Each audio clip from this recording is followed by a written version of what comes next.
سے قبل 1000 BC میں یہ تعمیر ہوا ہے ہیکل جس کو کہتے تھے وہ، اور وہ آج کل جیسے ٹیمپل کہتے ہیں، ٹیمپل آف سولومن، یعنی ہیکل سلیمانی یا معبد سلیمانی، ہم اسے مسجد اقصی کہیں گے، دور کی مسجد۔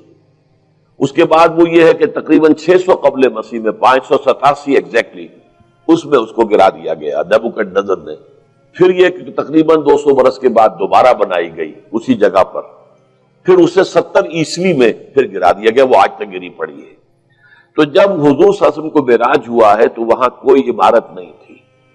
البتہ یہ کہ معلوم ہوتا ہے کہ ایک گرجا وہاں پر بنا دیا گیا تھا، اس لیے کہ یہ جب ہیڈریان نے اس کو آباد کیا دوبارہ سن 70 میں تو تباہ و برباد کر دیا تھا ٹائٹس رومی نے سن 70 عیسوی میں،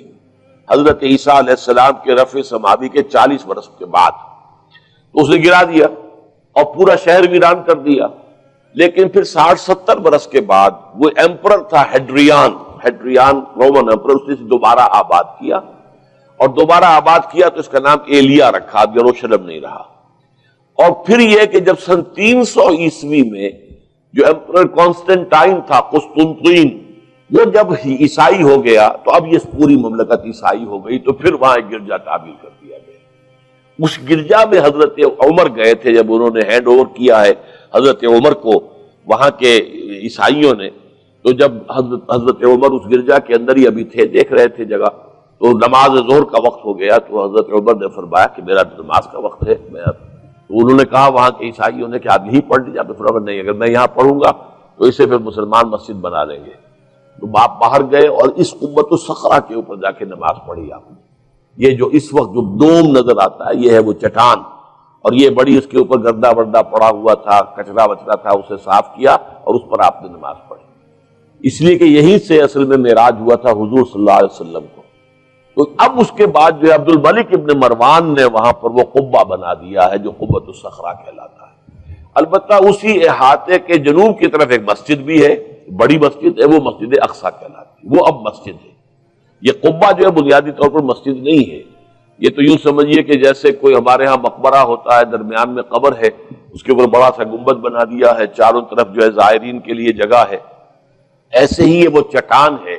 کہتے ہیں یہ چٹان جنت سے آئی تھی، جیسے کہ حجر اسود جو ہے جس کے بارے میں روایت ہے کہ جنت سے آیا ہوا ہے پتھر، اس طرح یہ چٹان بھی جنت کی ہے۔ بہرحال یہ بہت بڑی ایک چٹان تھی، بڑا پہاڑ کی مانند تھا یہ، جس کے اوپر کے پھر ہیکل بنایا تھا حضرت سلیمان نے۔ اب ہوتے ہوتے وہ چھوٹا رہ گیا ہے، جیسے کہ اب کوہ صفا کوہ مروہ کیا رہ گئے، کچھ بھی نہیں ہے، ان کا نشان ہے صرف کہ ہاں یہاں کبھی ایک پہاڑی ہوتی ہوگی جس کے کچھ پتھر جو ہیں وہ نظر آ رہے ہیں۔ اسی طرح سے وہ ایک چٹان ہے، اگرچہ بہت بڑی ہے کوہ صفا اور مروہ کے مقابلے میں، تو اس کے گرد ایک پلیٹ فارم سا بنا دیا گیا ہے اور اس کے اوپر یہ قبہ ہے۔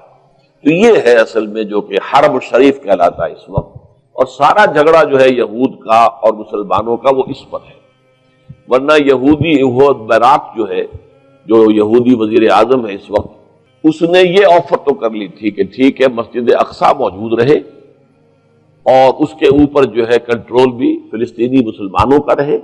لیکن یہ قبۃ الصخرہ پر نہیں ہے، اس لیے کہ یہ ہے وہ جگہ جہاں انہیں اس کو گرا کر اور اپنا تھرڈ ٹیمپل تعمیر کرنا ہے۔ یہ انہوں نے اپنے یہودی جو مذہبی عناصر ہیں انہیں رشوت دے رکھی ہے کہ باقی ہر معاملے میں تم ہمیں اجازت دے دو کہ ہم نے سینائی واپس کر دیا، ٹھیک ہے،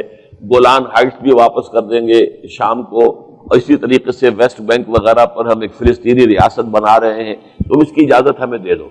لیکن ہم یہ جہاں تک یروشلم کے بارے میں ان کا کہنا تھا کہ یہ ہمارا جوائنٹ ایک ہی متحدہ دارالخلافہ رہے گا، عربوں کا کوئی تعلق اس سے نہیں ہوگا، یہ پورا کا پورا ہمارے پاس رہے گا، اور پھر یہ کہ یہاں پر ہم وہ بنائیں گے اپنا ہیکل۔